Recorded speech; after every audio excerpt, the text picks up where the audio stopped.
Hello everyone, welcome to my channel. आज हम efficiency series का दूसरा पार्ट बनाने जा रहे हैं और ये एफिशिएंसी वाला सीरीज है, बहुत इम्पोर्टेंट है। आप लोग सब देखिए और अपना दोस्त लोग को फॉरवर्ड कीजिए। आप चैनल में अगर सब्सक्राइबर नहीं हो सब्सक्राइब कीजिए और लाइक कीजिए, कमेंट कीजिए। और सबसे बढ़िया चीज है, मतलब मेंबरशिप लेने नहीं बोलना। मेंबरशिप जितना लेंगे आप लोग, ये चैनल उतना चालू रह पाएगा। नहीं तो हम लोग का कोई मतलब इसमें मतलब एनकरेजमेंट नहीं मिलता अगर मेंबरशिप नहीं होता। तो आप लोग मेंबरशिप लीजिए, ठीक है। उसके बाद देखिए, एफिशिएंसी सीरीज का आज ड्रॉप है, ब्रेकर का बात चल रहा है। अपन जैसे आपको बताया था ना, कार्डिंग के हिसाब से अपन ड्रॉप का ले रहे हैं। तो टोटल वर्किंग आवर हो गया 5 मशीन, 24 घंटा के हिसाब से 120 आवर का वर्किंग आवर है। और टोटल 5 मशीन ब्रेकर। और ये डबल डिलीवरी वाला ड्रॉप है मैं। और इसमें देखो ऑब्जेक्टिव क्या क्या है।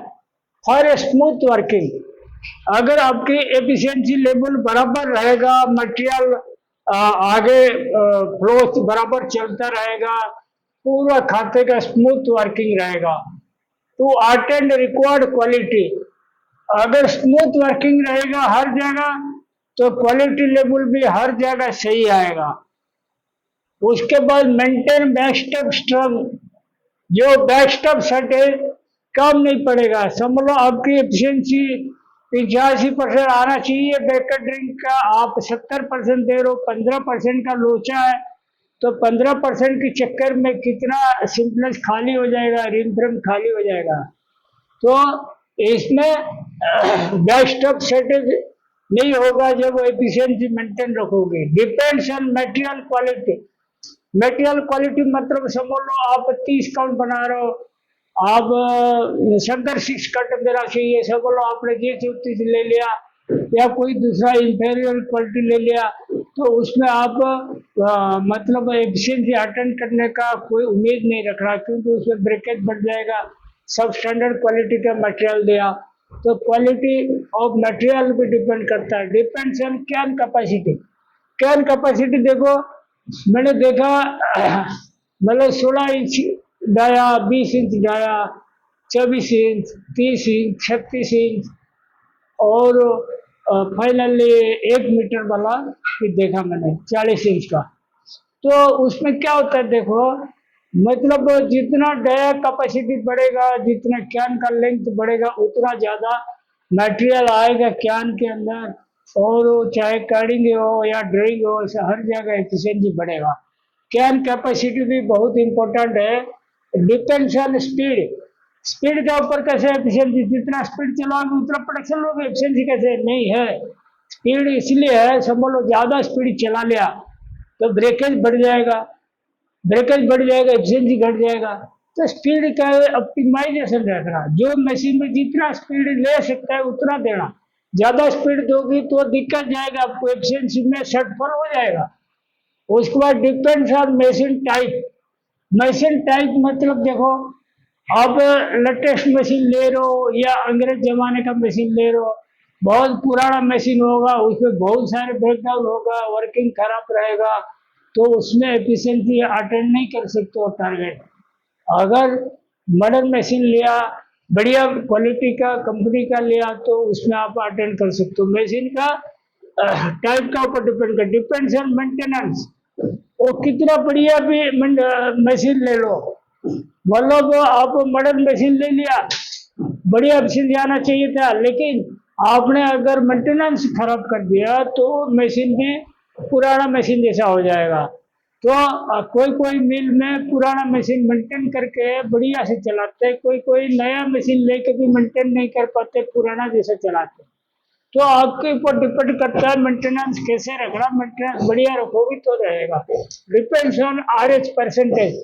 ह्यूमिडिटी का भी बहुत रोल रहता है। अगर ड्रॉपिंग का ब्रेकिंग है, जो ब्रेकेज वगैरह कंट्रोल रखना, वर्किंग बढ़िया रखना, लैपिंग नहीं होना, तो उसके लिए RH आपको जो स्टैंडर्ड RH ये पटरी का 54% 55% तक रखना बढ़िया चलता है। ये कॉटन का ही चल रहा है सारी है। उसके बाद देखो बटन रोल गेज, फाइबर के हिसाब से बटन रोल गेज करोगी तो लैपिंग कम होगा, मोटा पतला माल कम जाएगा, स्लब टाइप का माल कट माल कम जाएगा। उसको मतलब बटन रोल गेज का भी जो टारगेट जो स्टैंडर्ड गेज वो डालना। Depends on break draft, material के हिसाब से ब्रेक ड्राफ्ट भी चेंज करना। ब्रेक ड्राफ्ट सही रखोगे, स्लब टाइप का माल नहीं जाएगा, गांठे गांठे माल नहीं जाएगा। वो ब्रेक ड्राफ्ट भी मटेरियल के हिसाब से सेट करके रखना। Depends on cut size, cut size मतलब एक डिलीवरी पे समझ लो एक जैसा डायमीटर का कट्स होनी चाहिए। 0.5 0.6 mm कम ज्यादा चलेगा। ऐसा नहीं कि आगे का रोल 42 mm है और पीछे आपने 38 का लगा दिया, ऐसा नहीं है। टॉप रोल जो होता है आइडेंटिकल होना चाहिए। हर डिलीवरी में हर ड्राइव में अलग अलग रहेगा चलेगा, लेकिन एक जैसा एक मशीन में एक जैसा होनी चाहिए। मोटा पतला ज्यादा रखोगे ठीक ठीक बढ़ेगा, ब्रेकेज बढ़ेगा। Depends on buffing and Liquimix, timely buffing करना है, लिक्विमिक्स करना है, तब जाके लपिंग टेंडेंसी कम होगा, आपकी एफिशिएंसी बढ़ेगा। डिपेंड्स ऑन स्किलनेस ऑफ वर्कर, जो कारीगर होता है उसका स्किलनेस भी बढ़िया होना चाहिए ताकि बढ़िया से वो मेंटेन करके मशीन चले। अगर स्किलनेस पुअर होगा तो एफिशिएंसी कम आएगा। उसके बाद देखो depends on perfect spin plan भी अच्छा होना चाहिए। समझ लो आपने ड्राइंग का स्पीड कर दिया 500 और मतलब मटेरियल बहुत ज्यादा जमा हो गया, आगे माल चला नहीं और ये हो गया मटेरियल अकुमुलेशन हो गया, तो फिर वो कोई कैंसर पे बंद हो जाएगा। तो स्पिन प्लान बैलेंसिंग करके करना। Depends on back material quality, और पीछे का जो मटेरियल क्वालिटी है उसी हिसाब से एफिशिएंसी आएगा। पीछे का मटेरियल खराब होगा तो आगे कहाँ बढ़िया आएगा। समझ लो कार्डिंग से कट माल निकला, मोटा पतला माल निकला, तो ड्राइंग का वर्किंग कहाँ से आएगा। बैक मटेरियल क्वालिटी से भी रिलेटेड है। Depends on top roll and टीचेंज, जैसे टॉप रोल अपन 2-2 घंटे पे आगे का पीछे, पीछे का आगे, ऐसे अल्टर करते रहते हैं। उसका एक टॉपिक है, आप देखिएगा, बहुत बढ़िया टॉपिक है। और उसमें करने से क्या होता है, टॉप रोल गर्म नहीं होता, स्मूथ चलता है ड्राइंग और उसमें एफिशिएंसी बराबर आता है। Drop zone cleaning, drop zone cleaning भी बहुत जरूरी है। जब टॉप रोल इंटरचेंज करोगी उस टाइम ड्रॉप जोन भी बढ़िया पेट्रोल से या सिटी से साफ कर देना। मतलब बॉटम रोल वगैरह ये स्ट्रिपर और प्रेशर बार सब सफाई कर देना। सफाई करोगे जितना उतना बढ़िया रहेगा। Depends on breakage rate, breakage rate के ऊपर भी डिपेंड करता है कितना ब्रेकेज होता है एक ड्राइंग में। अगर ज्यादा ब्रेकेज होगा तो एफिशिएंसी अपने आप घट जाएगा। डिपेंड्स ऑन वर्कलोड, वर्कलोड के ऊपर भी डिपेंड करता है। समझ लो एक कारीगर को आपने 2 ड्राइंग दिया, 2-2 डिलीवरी वाला या 3 ड्राइंग दिया, आपके ऊपर डिपेंड करता है। अगर आपने ज्यादा वर्कलोड दे देगा तो चला नहीं पाएगा, एफिशिएंसी बिठा देगा। वर्कलोड भी सही तरीका से जैसे बाकी मिलों में देते हैं ऐसे ही देना। अफेक्ट लेबर कस्ट, पावर कस्ट, जैसे आपने एफिशिएंसी डाउन हो जाएगा तो लेबर कस्ट और पावर कस्ट दोनों बढ़ जाएगा। लो एफिशिएंसी काजेस बीएसएस है, अगर एफिशिएंसी बहुत ही घट के रह गया तो आपके बीएसएस हो जाएगा डिपार्टमेंट में, रिंग फ्रेम चलने लायक नहीं रहेगा। डिपेंड्स रैंडमाइजेशन, तो रैंडमाइजेशन जो ड्राइंग का डिब्बा में कार्ड का नंबर कैन नंबर के हिसाब से लगाते हैं ना, मतलब बढ़िया से मिक्सचर बनाकर, वो जरूरी है। अगर रैंडमाइजेशन नहीं करोगे, मोटा पतला मर्ज होकर नहीं आएगा तो फिर वो एफिशिएंसी घटा देगा। Depends on number of doubling, कितना डिब्बा का ब्रेकर में लगा तो 6 डिब्बा या 8 डिब्बा वो देखना, तो उसी हिसाब से आपकी वर्किंग रहेगा।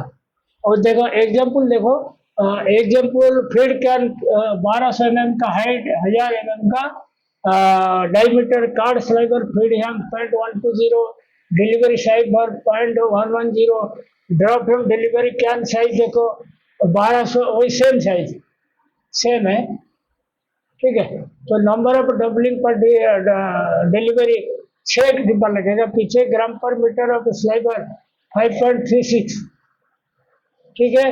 और कैन फिलिंग लेंथ 9000 मीटर्स और can weight 48 kilo 240 gram. Delivery speed of drop 450 MPM पकड़ा मैंने।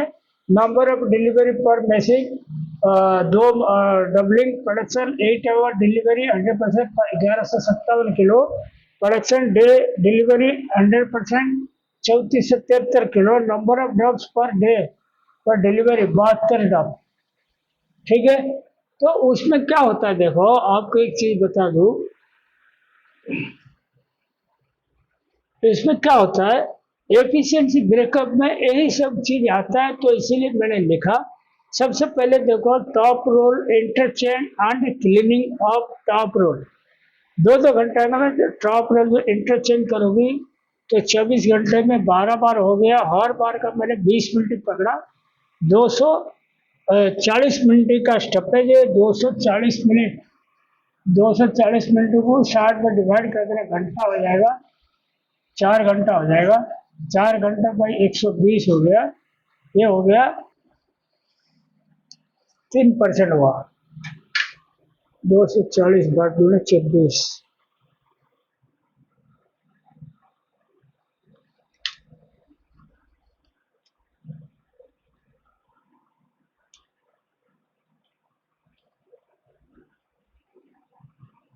हाँ 3.3% है लॉस आएगा। उसके बाद देखो ड्रॉप है स्लाइप ऑफ ब्रेकेज।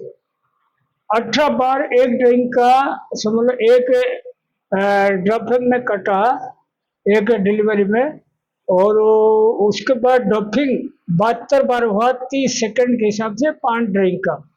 तो दोनों मिला के देखो 18 इंटू 10 180 मिनट हो गया। 72 इंटू 30 सेकंड, ये मिनट नहीं सेकंड है, 30 सेकंड है। ठीक है, 30 सेकंड इंटू 5 180 मिनट हो गया। टोटल हो गया 360 मिनट, 360 6 घंटा, तो 5% हो रहा है। ये मेजर लॉस यही होता है, मतलब ब्रेकेज और डफिंग टाइम। उसके बाद देखो मेंटेनेंस क्लीनिंग। एक ड्रॉप है अपन 8 घंटा लिए, और 5 ड्रॉप है में 0.7 ड्रॉप है डेली पड़ा। उसके बाद इसका हिसाब से 5.68 घंटा हुआ, और 6-8 घंटा हुआ, इसका मतलब 4.73% मेंटेनेंस क्लीनिंग का चला गया। और मेंटेनेंस इलेक्ट्रिकल ब्रेकडाउन अपन कभी होगा भी नहीं चलेगा, मतलब कभी जीरो ब्रेकर होगा, ब्रेकडाउन होगा, कभी हो भी गया। टोटल मैंने आधा घंटा पकड़ा है, आधा घंटा मतलब 0.41% पकड़ा। उसके बाद देखो lot change, count change, particular change, और एंड बूस्ट ग्रीजिंग, ये सब मैंने पकड़ा। मतलब बिल्कुल कम से कम पकड़ा, 1.5 घंटा पकड़ा। मतलब कभी होता है कभी नहीं होता है, लेकिन ग्रीजिंग बराबर होगा। रोज 10 मिनट लगता है top roll and boost greasing करने में। बाकी लॉट चेंज पर्टिकुलर चेंज कभी होता है कभी नहीं होता। मैं एवरेज में 1.5 घंटा का ले लिया, 1.25% हुआ। और टोटल परसेंटेज जोड़ दोगे 15.11% हुआ। इसको राउंड ऑफ करके मैंने 15% किया, तो 100 माइनस 15 85% का स्टैंडर्ड मतलब सिर्जा। वो ध्यान रखो, जैसे कैन साइज इधर सबसे बड़ा बड़ा पकड़ा ना, जितना छोटा कैन पकड़ोगे उतना एफिशिएंसी घट जाएगा, चाहे फीडिंग का हो या डिलीवरी का हो। फीडिंग का होगा छोटा कैन, बार बार माल खुलेगा। आगे का छोटा कैन होगा, बार बार डंपिंग होगा। और ये डंपिंग टाइम में मैंने जो पकड़ा ना 30 सेकंड, उसमें इसीलिए पकड़ा, जैसे आपकी 450 का स्पीड चलता है ना, जब डंपिंग होता है ना थोड़ी देर के लिए स्लो हो जाता है जैसे, वो स्लो को कवर करने के लिए मैंने 30 मिनट पकड़ा, 30 सेकंड पकड़ा। तो इसको ध्यान रखो, ये है एक्चुअल कैलकुलेशन। और ये वीडियो बढ़िया से देखिए। Thank you.